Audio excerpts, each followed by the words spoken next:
সকালের জলখাবারে বানিয়ে ফেললাম আলুর পরোটা। দেখো আলুর পরোটা আমি কি করে তৈরি করছি, খুব সহজ উপায়ে দেখিয়ে দিচ্ছি তোমাদের। কড়াইতে তেল দিয়ে দিলাম, অল্প সাদা তেল দিলাম। তেলটা একটু গরম হওয়ার পরে আমি এর মধ্যে আলুগুলো ম্যাশড করে দিয়ে দিচ্ছি, হাতেই মানে নরম করে দিয়ে দিচ্ছি। সেদ্ধ করা ছিল আগে, প্রেসারে আমি সিটি দিয়ে নিয়েছিলাম, সেদ্ধ করে নিয়েছিলাম সিটি দিয়ে। দুটো আলু ছিল এখানে, মাঝারি সাইজের। তোমাদের পরোটা অনুযায়ী আলুটা লাগবে, ফুটটা করবে। আমি যে কটা বানাবো সেই আন্দাজে দুটো আলু নিয়েছি মাঝারি সাইজের। একটু ধনেপাতা কুচি দিয়ে দিলাম, জিরের গুঁড়ো দিয়ে দিলাম, আর দেব একটু লঙ্কা গুঁড়ো, ধনের গুঁড়ো দিলাম একটু, আর একটু লঙ্কার গুঁড়ো দেবো, ঝাল লঙ্কার গুঁড়ো, কাশ্মীরি লঙ্কা না, একটু ঝাল ঝাল হবে। কাঁচা লঙ্কা কুচি চাইলে দিতে পারো, আমি আর দিলাম না, দিলেও হয়, কিন্তু এখানে আমি লঙ্কার গুঁড়োটাই দিচ্ছি। দিয়ে সামান্য পরিমাণে লবণ দেব, দিয়ে ভালো করে নেড়ে চেড়ে পুরটা রেডি করে নেব। দেখো পুরটা রেডি হয়ে গেছে, আমি তুলে নিচ্ছি প্লেটে।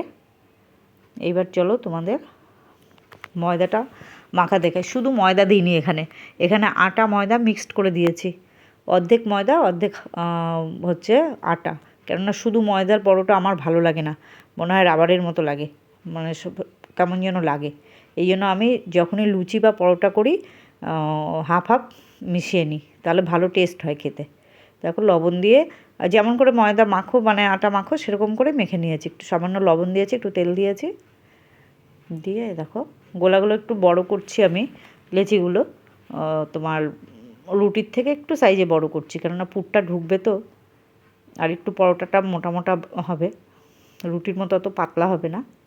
দেখো পুরটা ঢুকিয়ে দিচ্ছি, প্রথমে বাটির মতো করে নিলাম, তার মধ্যে পুরটা ভালো করে ঢুকিয়ে দিয়ে ওর মুখ বন্ধ করে আমি আটার সাহায্যে বেলে নেব।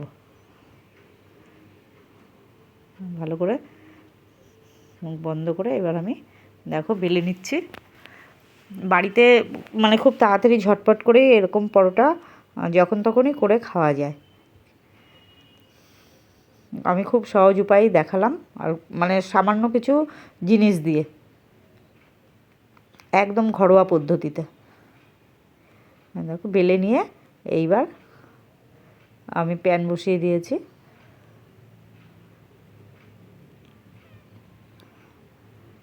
দেখো তেল দিয়ে দিলাম। এবার আমি ভেজে নেব। ভেজে গরম গরম আজকে সকালের জলখাবার আলুর পরোটা আর পালং পনির করেছি,